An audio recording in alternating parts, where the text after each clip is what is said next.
Drunk Dog Creative. I'm going to demonstrate how to make an accordion fold Christmas card similar to this one. It has a band to keep it closed that slips off and reveals a beautiful front, but it pulls out to an accordion fold, which shows off the one-horse open sleigh DSP beautifully, and it has on the front flap differing designs. Now, the great thing about this is, while I've made it into a Christmas card, you can use any colors and any paper to make this a card for any occasion. So let's talk about the cutting plan. Most of the card is done by cutting and pasting. There are some optional die cuts and stamping that I'll show you at the end, but most of the card is by cuts. So your card base, you need a full A4 sheet of paper for this. You're going to cut it at 285 millimeters wide by 148 millimeters tall, and this makes an Australian A6 card size. Then you're going to want to score that starting from the left at 45 millimeters, 90 millimeters, 135 millimeters, and 180 millimeters. And that creates 4 panels that become your accordion fold. And the way it folds is obviously that way first, and then back and forth until you have a panel here that pulls like an accordion. And you're going to want to get your bone folder, and you're going to want to crease each of those edges because they need to be pretty sharp.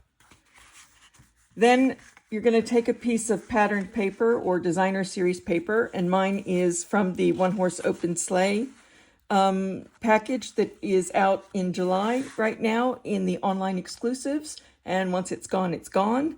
But if you're watching this video or reading the blog post that it's attached to, you know how much I love this paper. So this comes in a 6-inch by 6-inch square. And what that means is you're going to want to cut that panel, that 6 by 6-inch panel, into 4 pieces that measure 141 millimeters long, and each one is 38 millimeters wide. And the best way to do it is to take the whole piece, the 6 by 6, and cut this to the 141 first. That way, when you cut it apart into the 4 panels, they will all line up properly. So this needs to be 141 by 38. I know it's an unusual size, but it works. And they get layered on these panels. For the inside of the card, you need a piece of designer series paper or patterned paper. And as you can see, it's going to show from the front.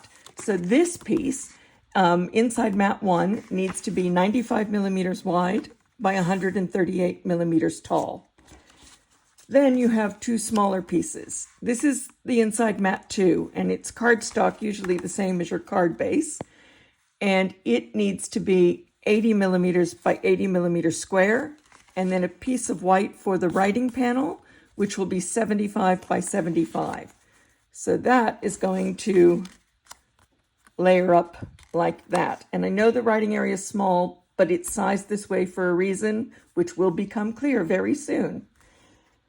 Then the last piece you have to assemble it all is your tab.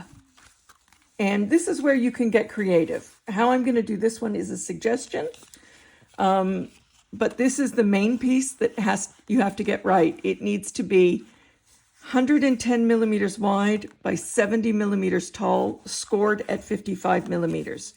And this is sized to line up with the inside mats and to hold the accordion properly without covering too much of the design. Then what I've done is I've just taken a piece of silver glitter card, and I've cut that at 50 millimeters by 65 millimeters to fit on the front of the tab. Now, the only thing I've die cut is a circle of cardstock using a die from the Labels Aglow die set. And I will stamp a sentiment from the Brightest Glow stamp set onto that. So that's this Brightest Glow stamp set where my sentiment's coming from, and it coordinates with the Labels Aglow die set. So that's the die I used to cut. The reality is you can do anything you want on this piece. This piece holds it together, and you can decorate the front and the back any way you want. But I'm choosing to do it this way, and for the back of it, I've cut out the fox from the One Horse Open Sleigh Designer Series paper to go on the back. And again, you can decorate that any way you want. As you saw on the sample card that I had at the beginning, I've done this front a little different, where I've taken the glitter piece and I've covered it with another blue piece, and I've die cut that blue piece with this die, putting it, show you, here and here to let the glitter through. What I did find is that was really fiddly and it makes the tab really thick, but it still looks beautiful. Then I did the circle in white and stamped the sentiment in blue. So you can do whatever you want with that piece. The last piece to cut is a piece of cardstock, usually the same color as your card base. And this is 260 millimeters wide by 80 millimeters tall, and it should be scored from the left at 70 millimeters and at 170 millimeters. And what you're going to do is score that, fold it, and then you're going to just run some glue to close it, and that's going to form the band. And you can stamp something here, which I'm going to do from the same Brightest Glow set. The next step I'm going to do now is to emboss the sentiments where I want them. So I've got my circle that I've cut out using the Labels of Glow die, and I've got the Joy stamp on my B block, except I just moved it. So I'm going to use some Versamark, and I'm going to use some silver tinsel embossing powder, and this is my embossing edition set and an extra paintbrush. So the embossing powder, the anti-static pouch keeps your embossing powder from sticking where you don't want it. These are heat-resistant tweezers because that's rather small, and so if I hold it, I'm going to burn my hands. And this helps you brush everything out of the way at the end. It's just a great set. So I'm going to take my Versamark, and I've already done the anti-static pouch, so I'm going to take my Joy stamp and just tap it into the Versamark lightly. You don't want to go too hard or you get it around the edges. And I'm going to just center it on there, press down very lightly.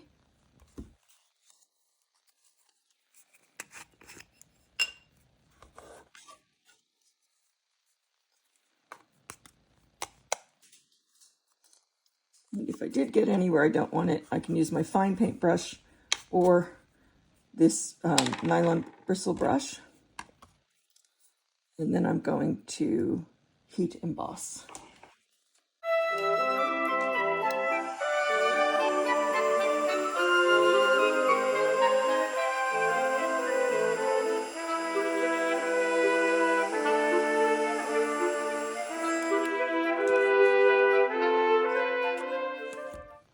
And I'm going to set that aside for a minute. And I'm going to emboss my band that holds my card together. And again, I'm going to just give it a rub with the anti-static pouch. And I'm taking the Merry Christmas stamp. And what I like to do is lay this down on my grid paper, which is so useful to make sure it's straight, and then put the block on it to pick it up. And then again, light tap in the Versamark. Center it on my band. Press firmly but not too hard, and lift. And then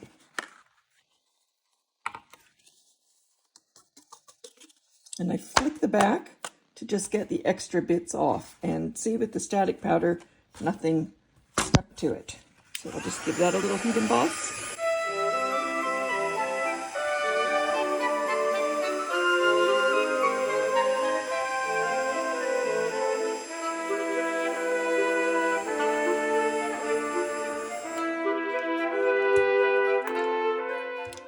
Cover your Versamark when you're not using it. And then if I want to put my embossing powder back in the jar, I unscrew the lid. And I just brush all this down to the bottom. And then it all just goes in. If I'm changing colors, I do wipe it thoroughly, or even wash it, and make sure it's fully dry before you use it. So I do when I change colors, I make sure there's no residue left in it. I cap back on. And I just put my lid on and I put all the supplies back in the tray so it's ready for next time. So put that aside now. Now comes the time to assemble. And it's really just a matter of stacking everything on. So silver on blue, circle on silver, and fox on blue. And then DSP on the main part. You want to put these two together, and then you want to center them, and then the panels on each of the strips. So I'm going to go ahead and do that now.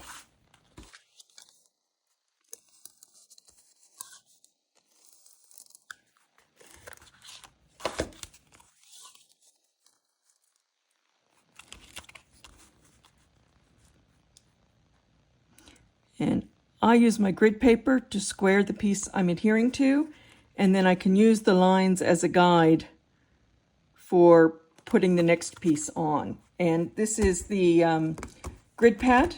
It has the inches on this side and the centimeters on this side. It comes in the colors of the current in colors. And when a piece has gunky or inky, you just tear the top off and throw it out. It's really great.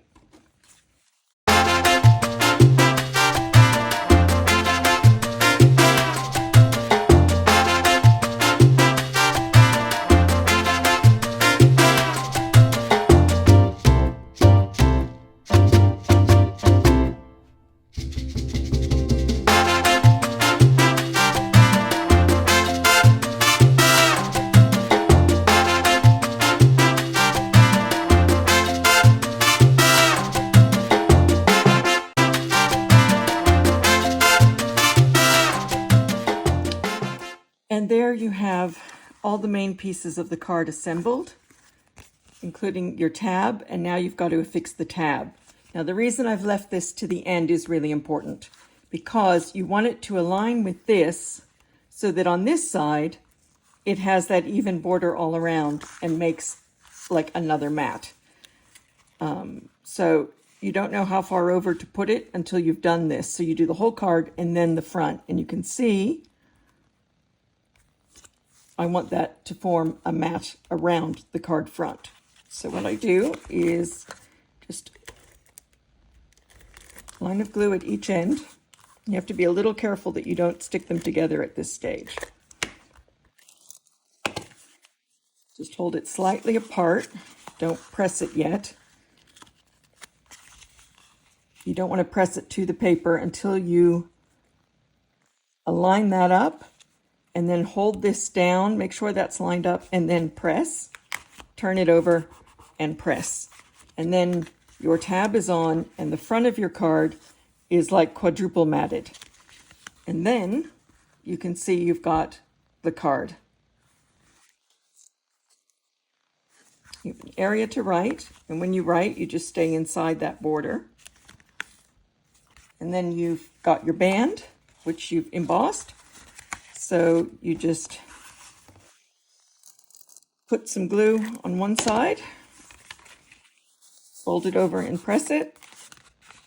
And then if you slip the band over it, it holds the card closed and covers the main design.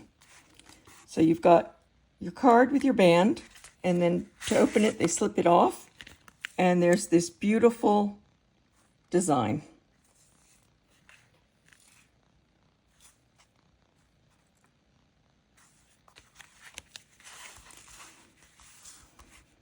Merry Christmas.